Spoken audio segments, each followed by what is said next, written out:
मेरे आत्मीय मित्रों, नमस्कार। फ्रेंड्स, इससे पहले कि मैं आज विषय की शुरुआत करूं, आप सबको एक छोटी सी सूचना देनी है। और सूचना यह देनी है कि आप सब जानते हैं कि मेरी पत्नी डॉक्टर प्रीति अग्रवाल, जो साइकोथेरेपिस्ट भी हैं, वे जीवन की समस्याओं पर लोगों को सलाह देती हैं। तो यदि आप जीवन की समस्याओं से संबंधित उनसे कोई सलाह मशविरा करना चाहते हैं तो आप उनसे फ़ोन पर बात कर सकते हैं शाम को सामान्यतः 6 बजे से 9 बजे तक। लेकिन यदि कोई बहुत ही महत्वपूर्ण समस्या है, कोई इमरजेंसी है, तो फिर आप कभी भी आप उन्हें फ़ोन लगा सकते हैं। डॉक्टर प्रीति अग्रवाल का मोबाइल नंबर है 9644624449। मैं रिपीट कर रहा हूं नंबर 9644624449। सामान्यतया जो समय है वह है शाम को 6 बजे से 9 बजे तक। जीवन की किसी भी समस्या के संबंध में आप उनसे बातें कर सकते हैं। बहुत इत्मीनान से आपकी बातें सुनेंगी और उनको इस क्षेत्र में अब बहुत ज़्यादा महारत हासिल हो चुकी है, बहुत सी सफलताएं मिली हैं। तो हो सकता है कि आपकी समस्या का निदान उनसे बातचीत करने के आधार पर मिल जाए। तो दोस्तों, आइए अब हम आज के अपने विषय पर आते हैं।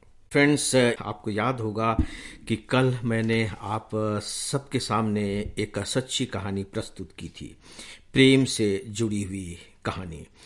और कहानी सुनाने के बाद मैंने आप सबसे अनुरोध किया था कि प्लीज़ आप सब इस पर विचार करें और अपने को जज की भूमिका में लाकर यह फैसला करने की भी कोशिश करें कि इसके लिए दोषी कौन है। मुझे इस बात की बहुत खुशी है कि आप में से बहुत लोगों ने मेरे इस अनुरोध को स्वीकार किया, उस पर विचार किया, और कुछ ने तो बाकायदे ईमेल्स और फ़ोन के जरिए मुझे बताया भी कि मेरे हिसाब से दोषी ये हैं। दोस्तों, जो भी बातें मेरे सामने आई हैं कि दोषी कौन है, मज़ेदार बात यह है कि उसके दायरे में सब कुछ शामिल हो चुके हैं। कुछ लोगों ने समाज को दोषी माना है, कुछ लोगों ने बाकायदे माता पिता को दोषी माना है, कुछ लोगों ने लड़के और लड़की को दोषी माना है, कुछ लोगों ने केवल लड़के को दोषी माना है, कुछ लोगों ने जाति प्रथा को दोषी माना है। इस तरीके से अलग अलग लोगों ने दोषी माना। और यही तो मजेदार बात है। आप देखिए कि मैं पूछ रहा हूं कि दोषी कौन है, और अलग अलग लोग अलग अलग लोगों को दोषी ठहरा रहे हैं। जबकि सच बात तो यह है, अगर हम न्याय के सिद्धांत के अनुसार बात करें तो दोषी तो कोई एक ही व्यक्ति होगा ना। इसका मतलब है कि अगर 5 लोगों के सामने यही केस अलग अलग जगहों पर जाए तो 5 लोग उसके लिए अलग अलग लोगों को दोषी ठहरा देंगे।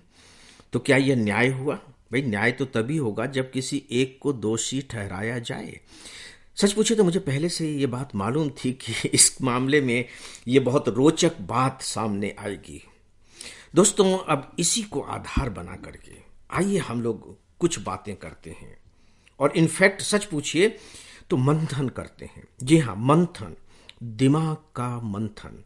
हम समझने की कोशिश करें कि ये अलग अलग लोग अलग अलग लोगों को दोषी ठहरा रहे हैं, इसके पीछे कौन से कारण हैं। अदरवाइज सोच करके देखिए तो बड़ा विचित्र सा लगेगा कि एक व्यक्ति किसी को दोषी ठहरा रहा है, दूसरा उसी मामले में दूसरे को दोषी ठहरा रहा है, तीसरा उसी मामले में तीसरे को दोषी ठहरा रहा है। तो इसी पर हम लोग अब कुछ समय तक बातें करेंगे। आइए शुरुआत इसकी इस तथ्य से करते हैं।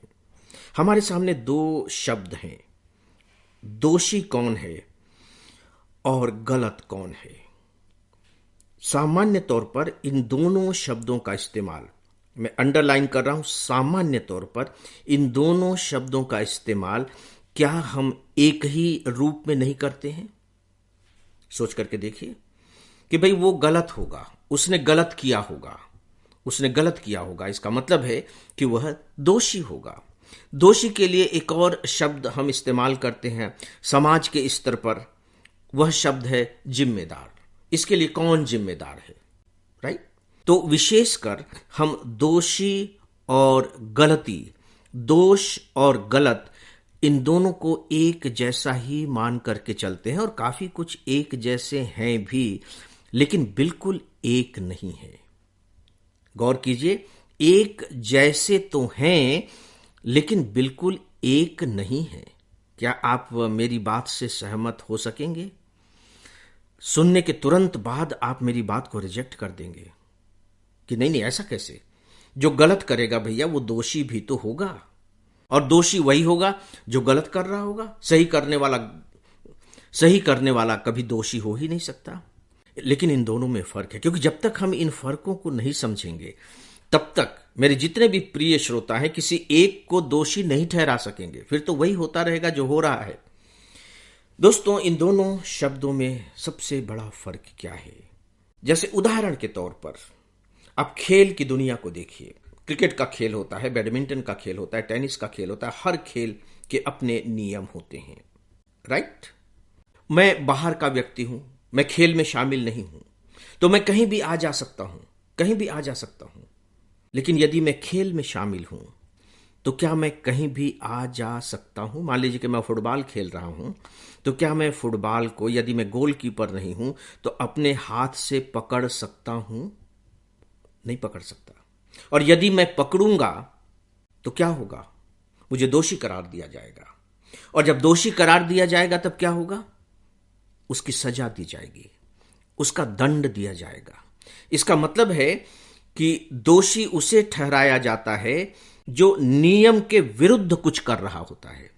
नियम के विरुद्ध कुछ कर रहा होता है उसे हम दोषी कहते हैं। लेकिन जो गलत कर रहा है वो जरूरी नहीं कि नियम के विरुद्ध गलत कर रहा हो। नियम यानी कि बिल्कुल जो लिखित रूप से हैं और जिनके बारे में सजा दी जा सकती हो। सही और गलत करने वालों को हो सकता है कि न तो पुरस्कृत किया जाए और न ही उनको कोई सजा दी जाए। इस तरह के उदाहरण आप जरूर सोच करके रखिएगा। तो दोस्तों, अब इस विषय पर आगे बात करेंगे। फिलहाल बस इतना ही। नमस्कार।